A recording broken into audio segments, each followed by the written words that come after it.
بسم اللہ الرحمن الرحیم۔ محبت ہو تو ایسی ایک حیران کر دینے والی داستان۔ میری شادی کو 21 سال گزر گئے تھے۔ میری بیوی چاہتی تھی کہ میں کسی عورت کو باہر کھانے کے لیے لے کے جاؤں۔ میری بیوی نے کہا کہ وہ مجھ سے محبت کرتی ہے، لیکن وہ یہ جانتی ہے کہ وہ دوسری عورت بھی مجھ سے زیادہ محبت کرتی ہے۔ وہ دوسری عورت بہت خوش ہوگی اگر میں اس کے ساتھ کچھ وقت گزاروں۔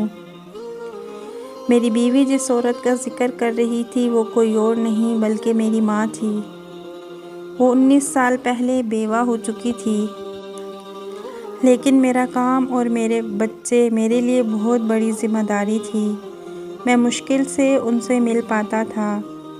آج رات میں نے امی کو کال کی اور کھانے کے لیے دعوت دی۔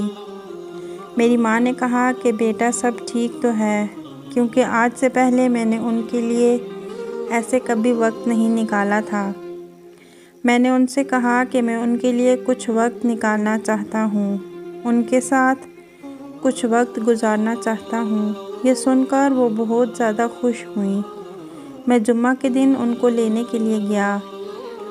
میں تھوڑا گھبرا رہا تھا، کیونکہ اتنے سال بعد امی سے ملنے کے لیے مجھے تھوڑی ہچکچاہٹ محسوس ہو رہی تھی، لیکن امی میرا ہی انتظار کر رہی تھیں۔ وہ مجھے دیکھ کر مسکرانے لگیں۔ انہوں نے مجھے بتایا کہ انہوں نے اپنی سب سہیلیوں کو بتایا ہے کہ ان کا بیٹا آج وقت نکال کر ان کو لینے کے لیے آ رہا ہے۔ یہ سن کر میری سب دوستیں بہت زیادہ متاثر ہوئیں۔ میں اور میری امی ایک ریسٹورنٹ میں پہنچے۔ وہاں کا ماحول بہت زیادہ خوشگوار تھا۔ بیٹھنے کے بعد مجھے مینیو پڑھنا تھا۔ میں نے امی کی طرف دیکھا جو مجھے دیکھ کر مسکرا رہی تھیں۔ انہوں نے مجھے بتایا کہ جب میں چھوٹا تھا تو امی مجھے مینیو پڑھ کر سنا دیتی تھیں۔ اس دوران ہم نے بہت زیادہ بات چیت کی اور ایک دوسرے کی زندگیوں کے بارے میں پوچھا۔ پھر جب ہم گھر پہنچے تو میری امی نے کہا کہ میں تمہارے ساتھ دوبارہ جاؤں گی، لیکن اس دفعہ دعوت میری طرف سے ہوگی۔ میں راضی ہو گیا۔ جب گھر پہنچا تو میری بیوی نے مجھ سے پوچھا کہ ہماری آج کی ملاقات کیسی رہی، تو میں نے اسے بتایا کہ بہت اچھی، میری سوچ سے بھی زیادہ اچھی۔ مجھے کچھ دن بعد پتہ چلا کہ میری ماں کو ہارٹ اٹیک ہوا ہے اور وہ اس دنیا سے رخصت ہو گئیں۔ یہ سب اتنا اچانک ہوا کہ میں ان کے لیے کچھ بھی نہ کر سکا تھا۔ ان کی وفات کے بعد مجھے ایک لفافہ موصول ہوا۔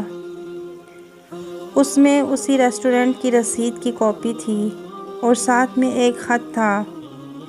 اس میں لکھا تھا کہ میں نے ایڈوانس میں یہاں کا بل جمع کروا دیا ہے، لیکن مجھے پتہ نہیں کہ میں ہوں گی یا نہیں۔ میں نے 2 لوگوں کا بل جمع کروا دیا ہے، یہ تمہارا اور تمہاری بیوی کا ہے۔ پتہ ہے کہ تمہاری اس رات کی کتنی اہمیت ہے۔ میں تم سے بہت زیادہ پیار کرتی ہوں میرے پیارے بیٹے۔ مجھے اس وقت اندازہ ہوا کہ وقت پر پیار کا اظہار کرنا کتنا ضروری ہے اور اپنی فیملی کو ٹائم دینا کتنا ضروری ہے۔ میری آپ سے نصیحت ہے کہ اپنی فیملی کو وقت دیں۔ فیملی سے اچھی کوئی چیز نہیں ہے۔ پھر شاید آپ کے پاس وقت ہو، لیکن جس کو آپ وقت دینا چاہتے ہوں وہ نہ ہو۔ مزید ایسی اچھی ویڈیوز کے لیے ہمارے چینل کو سبسکرائب کریں اور ویڈیو کو شیئر کریں۔ شکریہ۔